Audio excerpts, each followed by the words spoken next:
Hello everyone, welcome back to my channel glam with Mishtu.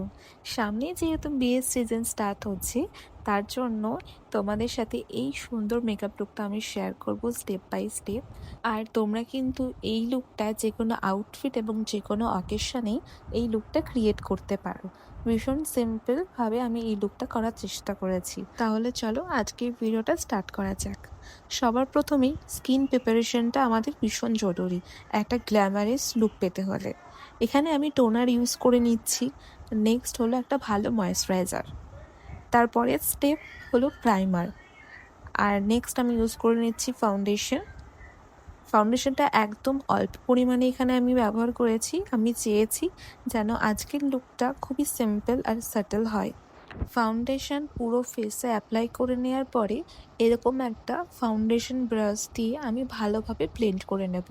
তোমরা চাইলে beauty ব্লেন্ডারে use করে নিতে পারো। আমার ভিডিও প্রথমবার দেখে থাকলে সাবস্ক্রাইব করে দিও, আর ফেসবুক থেকে দেখলে একটা ফলো করে দিও। এখানে দেখো ফাউন্ডেশনটা খুব ভালোভাবে আমি কিন্তু ব্লেন্ড করে নিচ্ছি, আর এখানে আমি একদম কম পরিমাণে ফাউন্ডেশন ইউজ করেছি, আর সাথে সাথে কিন্তু গলাতেও ভালোভাবে অ্যাপ্লাই করে নিতে হবে। নেক্সট আমি ইউজ করে নিচ্ছি লিকুইড ব্লাশ, একটা ব্রাশের সাহায্যে সেটাকে ভালোভাবে ব্লেন্ড করে নেব। আর আমার ভিডিও তোমরা সকলে কোথা থেকে দেখছো সেটা কিন্তু অবশ্যই আমাকে কমেন্ট করে জানিও। নেক্সট আমি এখানে একটা কনসিলার দিয়ে আমার হাইলাইটিং পয়েন্টগুলোকে একটু হাইলাইট করে নিচ্ছি। আমি এখানে একদম অল্প পরিমাণে ইউজ করছি, আর আমি আজকের এই মেকআপটা যতটা পেরেছি লাইট রাখার চেষ্টা করেছি। এটাকেও আমি একটা বিউটি ব্লেন্ডারের সাহায্যে খুব ভালোভাবে ব্লেন্ড করে নেব। কনসিলারটা ভালোভাবে ব্লেন্ড করে নেওয়ার পরে নেক্সট স্টেপ যেটা আমাদেরকে করতে হবে, পুরো মেকআপটাকে একটা লুজ পাউডারের সাহায্যে খুব ভালোভাবে সেট করে নিতে হবে, যাতে আমাদের মেকআপটা খুব সুন্দরভাবে লক হয়ে যায় আর অনেকক্ষণ পর্যন্ত এটা স্টে করে। লুজ পাউডারটা পুরো ফেসে ভালোভাবে অ্যাপ্লাই করে নেওয়ার পরে এখানে আমি আমার ফেসটাকে একটু কন্ট্যুরিং করে নেব। খুব ভালোভাবে আমি কন্ট্যুরিংটা করে নিলাম। আমি একটু নোজ কন্ট্যুরিংও করে নেব। এর ফলে আমাদের ফেসের যে স্ট্রাকচারিংটা থাকে সেটা আরও ভালোভাবে ভিজিবল হয়। তো এটার পরে মেইন পার্ট যেটা আমার ভীষণ ফেভারিট সেটা হলো ব্লাশ। আমার মতো কে কে ব্লাশ ইউজ করতে পছন্দ করো অবশ্যই কিন্তু কমেন্টে জানিও। আমার তো বেশ ভালো লাগে ব্লাশ ইউজ করতে, তো আমি এখানে একটু বেশি পরিমাণে ব্লাশটা ইউজ করেছি। তোমরা চাইলে একটু কমও ইউজ করতে পারো।